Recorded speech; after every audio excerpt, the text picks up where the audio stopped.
Okay, I'm gonna get ready to cook breakfast, y'all. But while I'm cooking, I am going to wait for you to come on in. Come on in.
I know the Lord will take care of you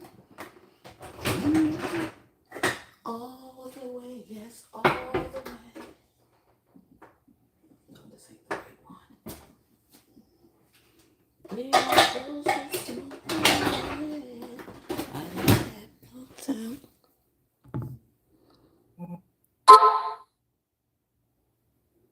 Well, I'm just gonna get this conversation popping right now before I start making my morning breakfast that I'm prepping right now while I'm trying to wait for people to come on in.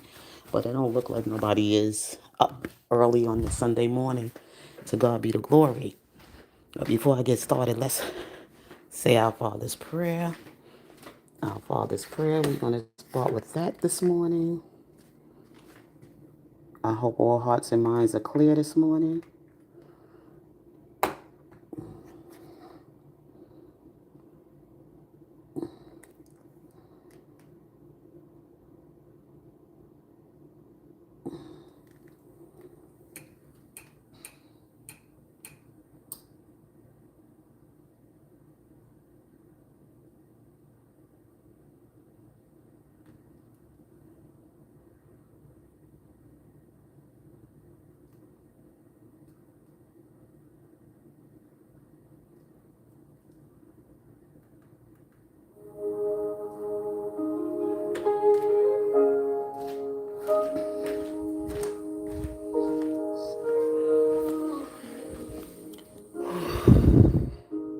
Good morning, everyone. Good morning. To God be all the glory. In the silence of this moment, I can feel your presence here, holding every broken piece, wiping every hidden tear. When the night was cold and lonely, you were standing by my side. Through the storms that tried to break me, you became my place to hide. Every road I walked in dark. Okay. I needed to turn that down a little bit, y'all. To God be all the glory. You know, first I want to, send out my heartfelt prayers. Let me show you. I want to send out my heartfelt prayers this morning to the loss this morning that we got of one of our senators, long time standing in Congress, Lindsey Graham. This was heartbreaking news this morning when I heard it. I was like, oh my God, this is so heartbreaking. I mean, death like comes like a thief in the night. I would never expect this to happen so suddenly, but it does, y'all. So it makes us think. I mean, I'm not a Lindsey Graham. I'm familiar with him because I watch, some things that are discussed around political issues and things that this climate is in right now. So that's how I was basically introduced to him. And then in the last couple of 2 years or so, and I'm just like really putting my prayers out there for the family, rest in heavenly peace, and to his colleagues and everybody else that's going to miss him. I said this is a heartbreaking news. I didn't always follow or agree with every policy or decision he made in Congress, but moments like this remind us just how brief the life is truly is. And our time on this earth is limited. That's why we should learn to love one another, show grace, and seek peace whenever we can. Life is short and death is certain. As the Bible reminds us, we do not know the day or the hour. My heartfelt prayers go out to his loved ones, his constituents, his colleagues, and everyone mourning his loss. May God surround them with his comfort, peace, and strength during the season of bereavement. And watch therefore, for ye know not what hour your Lord does come. And that's in Matthew 24:42. For yourselves know perfectly that the day of the Lord so come as a thief in the night. First Thessalonians 5:2. Rest in peace, Lindsay. You will be missed by so many, Whether we agree with your politics or not, you will truly, truly be missed. And I just wanted to just offer up that prayer this morning before I get started. You never know how long you're going to have people here in this life. That's why we have to learn how to make peace within that time and that day and that hour and ask God for forgiveness, because this is such a suddenly thing. We didn't hear of him suffering from any illness or nothing like that. He just gone just with the wind, and God shows us that life is very short. Nobody knows the day, the time, or the hour. Death is for sure, though. So while we here, we try to do the best we can of trying to learn of each other and learn of Christ and learn of doing things, to try to do things the right way without any prejudice in our heart, and really seek God's kingdom first before we make any decision. And that's why we're here, so we can be a blessing to others, and we do what we do for the glory of God. God gets all the glory. Okay, and I wanted to just share that this morning. But moving forward, let's go into our Father's prayer this morning. Our Father who art in heaven, hallowed be thy name. Thy kingdom come, thy will be done on earth as it is in heaven. Lord, give us this day our daily bread, and forgive us our trespasses. We forgive those who have trespassed against us. Lord, lead us not into temptation, but deliver us from evil. For thou you are the kingdom, you are the power, and all the glory forever and ever. Amen. Okay. So what I wanted to talk about this morning, now that we're moving forward, um, we're moving forward with this conversation and everything. I wanted to talk about people being displaced and people being placed in people's communities without the people being informed who these people are coming into their communities. And I just think, I wanted to talk about this because, let's go on right now around Little Italy. Little Italy is a landmark in New York City. Okay, it's a little history there, and sometimes people are coming into people's communities and they really don't know the history of the people that live there and how they build those communities. And you dumping these new immigrants into their communities and trying to change the history of that landmark or that place. And these Italians that came, they were the first immigrants to come on the boat from where they was coming from, and it took them a whole month to cross that water to get to the United States. And the first thing they saw was that Statue of Liberty with her torch, and they knew they was in a new place and coming into a new home. And they built their lives out there in Little Italy. They started out in Little Italy, and then as they you know progress, more come in, they spread it out as they started making more progress here in the United States as they build their lives. That's how little places started out in Little Italy, and you go back and you could watch the movie The Godfather, and you can get some of those understanding of how it was, in those little small towns, the poor people, but they didn't get welfare and things of that nature. They got it the way they can get it, And most of the time they depend on their community to take care of the poor, the widow, the whatever. And that's how they build this godfather in the community and everything. And that's just every community. They have their protection. They have somebody there to protect the community and to make sure everybody is needs are met, and they police themselves. That's how they became mafia. That's how it became a mafia, because they built their family. It wasn't really meant for crime family. It was really meant for protection. Okay. And of course they took it, and the government here and everything. And of course you got to watch everything that's going on and what's coming into the United States, and crime and families and terrorists and things of that nature. All that stuff came from Italy with them, because if you watch the story of the Godfather, you can remember Corleone family, how it all started in Sicily. It started in Sicily, where the father was killed by this mafia man, this godfather, or some big man in Sicily that killed their father. And the mother went to plead to the man for the life, killed the father and his brother. And the mother went to plead for her youngest son's life, which was, Don Corleone.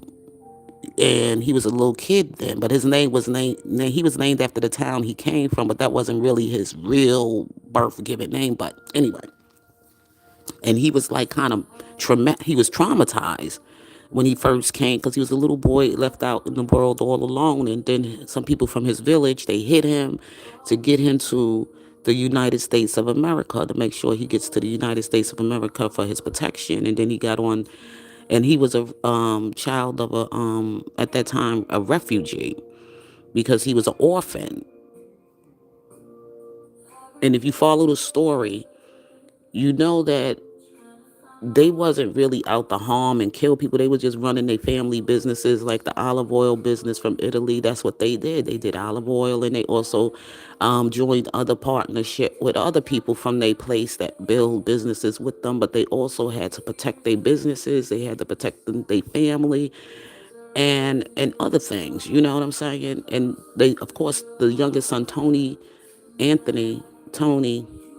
he goes into, is it Tony? No, Michael. I'm sorry, Michael. And you notice that Italians were very religious people, where they came from, with their religion and with their customs and their values and everything else like that. Me personally, I learned Italians I grew up around Italians. I grew up in a community around Italians and Irish.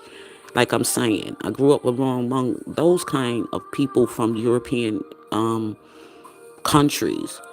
When I came here, we all know about history, about slavery and what blacks Americans have been through, but they've been through some stuff too. You know what I'm saying? They were called all kind of names. They were called guineas and all kind of names. They had names for Italians. They didn't like them, and they were treated in a certain type of way. They were treated pretty badly too, and some of them worked for very little. Some of them lost their jobs. Like, it was during the Great Depression and everything, and that's when the Godfather really came in, and the community pool. Everybody was pooling together from their own communities, and that was the Italian community. And they wasn't really looking for much help from the government. They did not look for help from the government. They kept to themselves. They did whatever they had to do to build their lives in the United States of America and independently. And so did the Irish, and some of the Irish, when they came very poorly and lowly too. And they came to struggle and took jobs like police officers and firemen. And if you notice, they were basically the ones like in the firemen department, and then always the police department or whatever. Everybody had their prejudice. Okay, when they first came here, everybody had their prejudice. But as time went on, we all learned how to build together and get along in each community. And we all knew what communities we were welcomed in and what communities we weren't welcome in. Well, those of us who taught our children that. We just couldn't just go walking up in certain neighborhoods without really being invited. Because they want to know who's coming in their communities and who's doing what in their communities. And if you wasn't invited in that community, then hey, you're going to find yourself in some trouble. And that's what happens now, that they just dump people in people communities without even giving us warning or letting us know who they bring in. You know what I'm saying? Who you bringing into our communities. And the next thing you know, this what upsets people. This is what people brings out the worst in people because nobody's been informed or told about who these new immigrants are. But see, in those days and everything, people were, when they brought them, they already knew what communities to dump them in. But now the foundation already been built in America. You know what I'm saying? These people been living here for years and years and years and years, and they being erased. Like, you bringing in a whole mass of immigrants and you dumping them in these people community, and people are like, wait a minute, this is my mother's father's. I remember when my father built his business over here. My mother, Mom Amita, used to do the pizza over here and the lasagna and the cannolis, certain things that are so valuable to people from remembering those places they lived as a child and growing up in their family history and their roots. And you dump these new immigrants, it's like you insulted their culture, you insulting them, and you just pushing people on them that don't really know who they are. You know what I'm saying? And all that stuff brings a lot of anger and hatred and madness out of people. Like what's going on with Mandani. He has no history to this country. He's trying to bring a whole new. He's trying to you would say write the story of American history. Like, he's trying to bring in all these little towns, talking about the immigrants that came here, and they building themselves a community. They building themselves into taking over communities that were already foundational. You understand what I'm saying? These communities were already foundational. There's no more room here for any more new immigrants. Everything else, if you're gonna come, you're gonna have to live in these communities, and they gotta know who you are. And they might just have to spread you out and can't allow you to dump a mass of you in one neighborhood. If they want to come, they could mix them up in certain community, but let the people be informed if they want them to be in their community. Because one thing you need to understand is that some people come with different language, different culture, different values, and religion. So you should make sure that whoever you bring into these people's communities, that they speak the same. They got similar culture, that they speak, they can communicate through language and everything, that they know each other's sort of dialect and language or something. And they also have the same shared common thing in religion. They share the same type of religion beliefs. You just can't just dump a whole group of new people in the neighborhood, and they don't know each other's language. They don't know each other's customs, cultures. They don't integrate. They don't assimilate. They can't communicate, whatever. They don't even share the same interests in religion. You just can't just be throwing people in other people's communities. And I blame the government for doing that for whatever reason. But I'm just saying, from my own lived experience and from some of the changes that I see, that all of these immigrants, the new immigrants, are coming into the United States, which right now America does not need any more new immigrants. We have enough in America. I think America is full. And I think the foundation of this country, all we got to do is just continue to keep it cared for, making sure that we care for our communities and we do the things we need. And we need to put people in Congress or whatever in office that care about the people that live in those communities, their constituents. Don't just dump any kind of people on us. Because first of all, no Muslims should be coming into the United States, period, because they don't share the same religious beliefs. And that's a problem right there. And then after what happened in 9/11, especially after what happened in 9/11, something we should never in history forget, when they dropped and bombed two historic buildings, which was the World Trade Center. They destroyed our World Trade Center, and that was horrific. And it was a sneak attack, and they should never be in our company. They shouldn't even be in our government. Okay? The American people government, they shouldn't even be in our government. They shouldn't be allowed to even buy property in our country, or they shouldn't even be allowed to do nothing in America. Because I don't care. Everybody said, well, you can't put a blanket on all of them. I said all of them. Because they Muslims, and they not trying to be Christians. And they trying to push ideology and they religious beliefs on you. Because once they could get into indoctrinating you, they can win power over you. And I'm just saying that. So you got to be very careful about the religious people you bring, certain religion groups you bring into the United States of America. And it's been a fight with them for years. And then they included them in, and look how they acted. They have a totally different ideology of religion and everything, and that comes along with their customs, their values, and everything else. Religion is a very important part, whether people want to believe it or not. But see, when the Italians came, the Irish came, and other Latino groups came here, they all were Christians. You probably wasn't judo Christians, but they were Christians. They were Christian enough to understand Christ. Okay? Whether they were Catholic, Protestant, or Methodist, or whatever, they were all Christians. They all had an understanding of a foundation of Jesus Christ.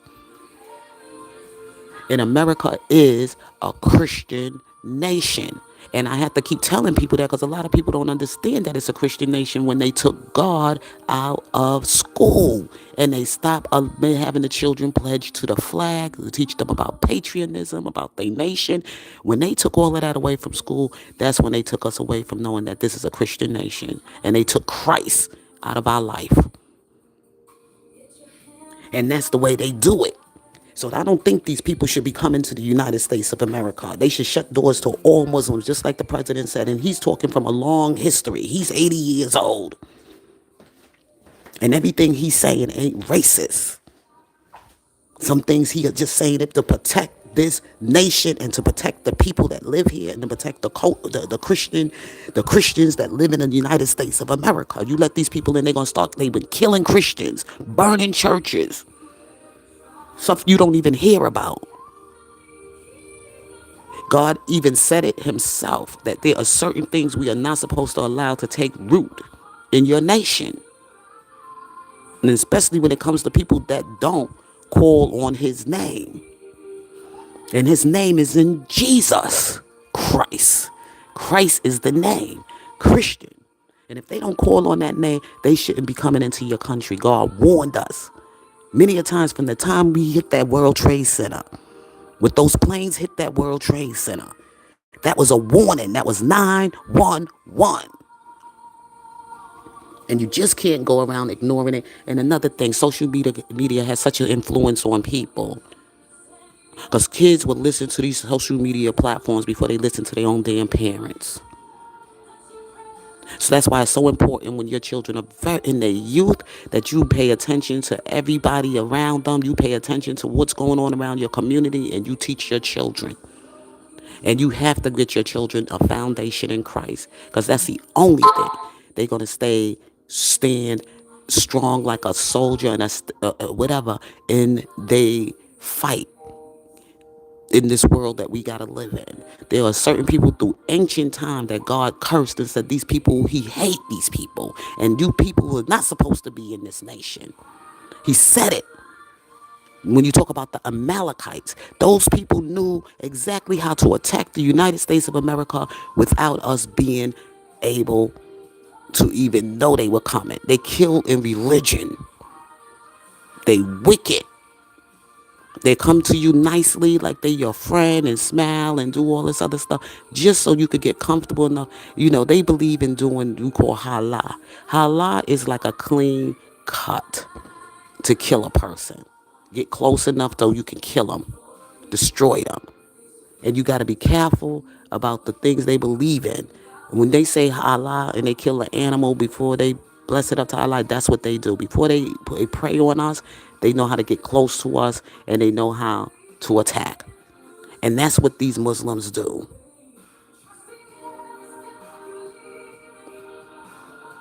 These people kill in Allah. They don't kill for the God of the Bible. So there is a different God you die for. You either die for Jesus or you die for this pagan God, Allah. Okay? And that's what I said, that these people should be informed about their communities. Harlem was, for New York, the Dutch was in Harlem first. And then the blacks came and migrated from the South, and then they took over Harlem. And they made Harlem the historic place that it is. And that's why I say black people need to pay attention. They letting these people come and buy property in Harlem. They need to be running them the fuck out. Okay? They need to be running them out of Harlem, out of their restaurant, run their restaurants out, they fast food restaurant, they little trucks, the Chinese people, they got Chinatown. Go on down to Chinatown, you know. But I'm just saying, Harlem was supposed to be protected by the black community. They were supposed to protect that part of in Harlem. That was all your heritage, your culture, and everything, because most people that migrated from the South came to Harlem. Big cities like Harlem and Chicago. And there's a certain area in Harlem is supposed to be a Harlem, USA. That's considered the heart of black culture, and everything is in Harlem. And they supposed to be protecting it. And then you got Little Italy. Little Italy is right up there in Manhattan, down by Chinatown somewhere, on Mulberry Street or something like that. They supposed to be protecting it. Don't move away. Don't run away. Come back and fight for your city, because that's what they want you to do. And the Jews were down there in Brooklyn, and Crown Heights, and what other parts of Brooklyn? That's where the Jews were in New York. That was mostly all Jewish community down in that area. Now in some parts of Brooklyn, you see a lot of large community. It was a large community of Italians also in Brighton Beach, Bensonhurst, places of that nature. And then they started spreading out, and they started going over to New Jersey and stuff. But the Irish, they mostly stayed up you don't see too many Irish in Brooklyn and places like that. Mostly Irish people were more like in the Bronx. Okay, if you went in the Bronx and everything, you will find more Irish culture in the Bronx than anything. More pubs, everything in the Bronx. And then the Latinos came in certain South Bronx and all that other stuff, and started mixing up, and then blacks and everything. And you seen the Irish community just, disappearing. But I know my city.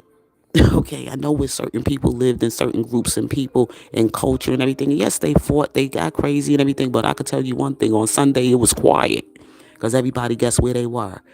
In church. You would hear the Catholic church bell, the bells ringing and everything. People were in church. And then you see the holidays come, everybody's so merry and happy and giving each other hugs and kisses, and drinking and jolliness, and everybody's serving, visiting their neighbors and bringing dishes of food and celebration. And then they go back to their fighting routines. But it wasn't the nasty fights you see today. You know, the Italians and the Irish and the blacks and really Chinese people would never assimilated with anybody but themselves. They never really bothered with all the other groups of people, the immigrants here. The only people that really assimilated in the culture and the melting pot and everything in the New York City culture was the Italians, some of the Jews, the blacks, and the Irish. They were all getting, they had their little, disputes and everything. But one thing, they respect each other in some ways. They called each other all kind of nations. Nigga, you this, you that. I forgot what they called the Irish, but I know they used to call the Italians guineas and shit, and grease balls and stuff. And then the Italians started mixing more with the Latinos. You saw the movie Saturday Night Fever. You could see the mixture of the culture. You don't see no Chinese in there. You don't see no doggone Arabs in there. You don't see no Indians in there. You see nothing but black, black, Italians, Latinos, and maybe some Irish. But when it came to that melting pot and that assimilation and all that cultural everything in New York, it was us. It was the Harlem, Little Italy, the Bronx, and Brooklyn. I forgot, I couldn't put everything in the gram, but Brooklyn with the Jews. The Jews, like I was sharing some history with you. You go down to Canal Street. They had the Diamond District. They had Canal Street down in New York and everything else like that. And some of them neighborhoods in Brooklyn. And when they would have like Irish, you know, celebrations and stuff like that during St. Patty's Day, New York used to be lit. You'll see the little wearing their little sklits and their skirts and doing their little pipes and singing. And it used to be very cultural, and it was something that was decent. It was decent. It was fun to watch, and it was a lot of excitement, and people got along. And I'm telling you, we didn't have, and now these new immigrants, they don't assimilate with American culture. They just don't mix in. Those Somalians, they should have never been in this country. What was Bush thinking when he brought them damn Somalians here?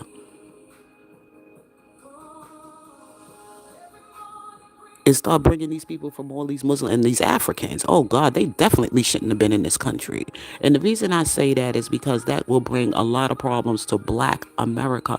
See, the thing is that just because they black and they dark skinned people and melanated people like us, but we are not the same. A lot of countries in Africa and everything do not practice Christian religion. A lot of countries in Africa practice their own voodoo religions and also a lot of Islamic culture to their religion. So that's not our religion. Our foundation of our culture and our religion was always in Christianity. In America, most black people in America are Christians. Christian dominates the culture here.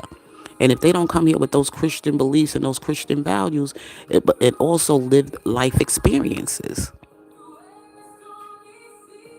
And like I said, everything President Trump is saying is not racist. That him not allowing certain groups of people to come into the United States. They say because a lot of these black, you notice how they displace their anger and ignorance towards Black Americans. They hate us so much and everything. Well, they can't even stay in their own country. We went through a very difficult time. We still fight difficult situations here, but we get through them. They come here and everything, and they don't know how to fight and take care of their own doggone nation. They can't even take care of their own country. Why would we even allow them in our country? They're not standing for nothing to get right in their own third world nation and country. You think they're going to come and care about anything about Americans? That's why you got to be careful about who you bring into the United States of America. And we have to really crack down. Starting here on now, they shouldn't be allowing nobody from none of those places of the world to be allowed into the U.S. If they want to go to Russia, let them go to Russia. If they want to go to whatever other country, let them go over there. But don't allow these people into. And I think Russia cracking down too. Russia come and get you as soon as I don't think they like the United States. Okay, they drag them out quickly. They don't get to stay there in Russia as long as they get to stay in the United States. Russia don't play that shit. They have them out of their country in no time. From the time they be like, when you coming, how long you staying, and when you leaving. Okay? And if that day you ain't going, those Russian whatever will be right there to pick you up and put you out of their country. United States has been too kind and too nice with these Democrats and these socialists, and I think that we just totally should ignore everything the Democrats throw at us and just do what we got to do to save America. Okay? Whatever they got to say shouldn't even count at this point. President Trump should just take full control because it's not right. They're not thinking about the American people. So we just got to just go on without them. And it just got to be the way it is. But anyway, y'all, God bless you. Have a wonderful Sunday. I'm trying to get breakfast ready, and I'll be back with you all soon.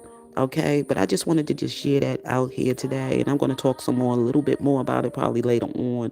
But right now, I got to get breakfast started, and I will get with you all later. Love you. God bless.